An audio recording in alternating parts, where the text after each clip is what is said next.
All right, welcome. This is going to be a really quick video to show you what has changed since the last video for wesimglide.org. So yeah, apart from several fixes here and there, I'll go over features, new features. You'll see first that I have no task selected, so my panel, the task details, is not showing. Before it was blank, so now it is shown only when there's a task selected. So let's select a task, any task. I'm gonna take this one. I often take this one. So we see I selected this one and then my task panel appears. I can close it, okay, and reopen it.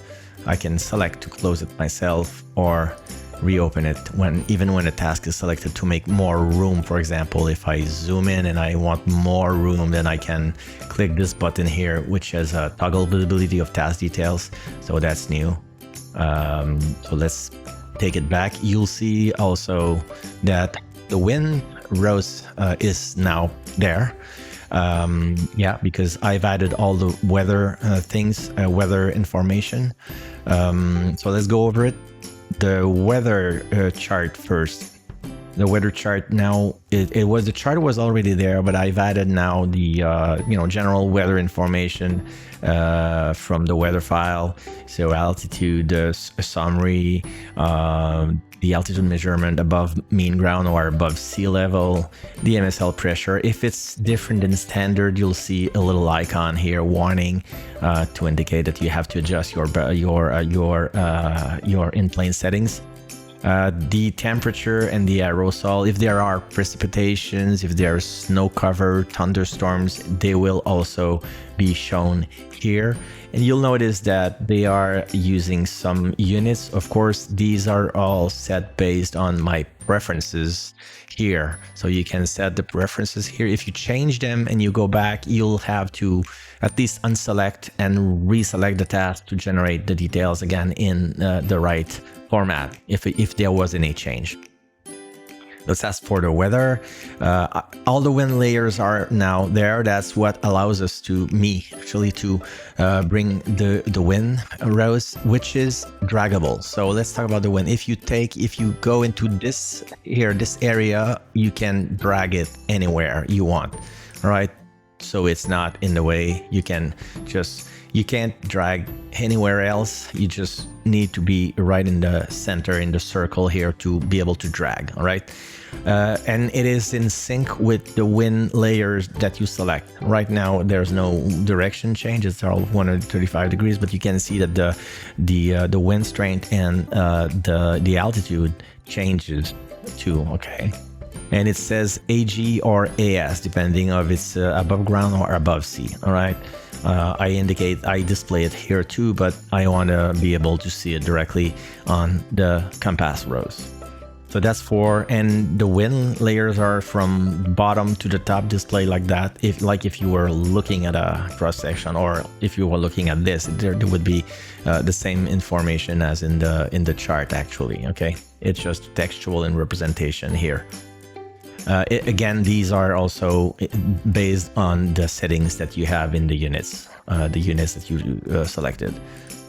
Clouds, layers, same thing. You can select them, but there's no activity for clouds. I'm not showing anything on the display here, but same thing. Units are based on the preferences you set, and from the bottom to the top, right?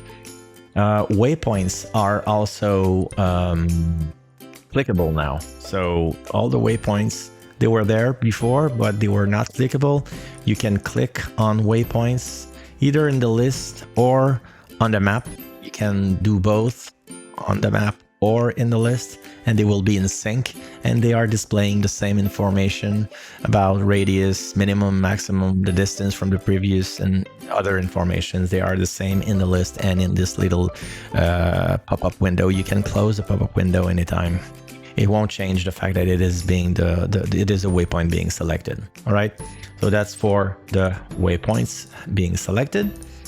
I think that's it for the task. I think there's a bunch of icons. I think they were there, but Yeah, looked at the various buttons here.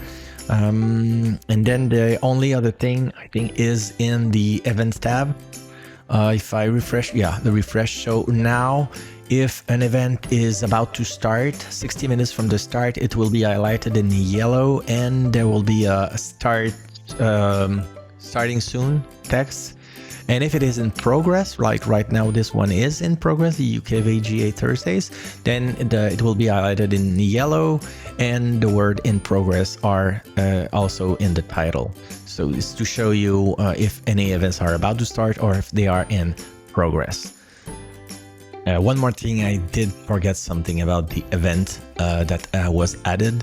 They are these, I replaced the icons here. So this icon is to share the event. It is now possible to click on an event and click this button to copy the link to the clipboard. So if I do a paste here on my clipboard, you'll see that there's a parameter. So if I hit enter, it will automatically open the event. If I click this one, for example, another example, I click here, it is copied to my clipboard, I paste it, so I can share it anywhere on Discord or on an email, Messenger, anything, and with the link it will open directly the event. All right, so that's a way to share events with the other people. And of course, there's always been the show task on map. Now it's replaced with this little icon of the globes. But if you click on it, it brings you to the map where you can play with it. Okay, that's it now. Thank you.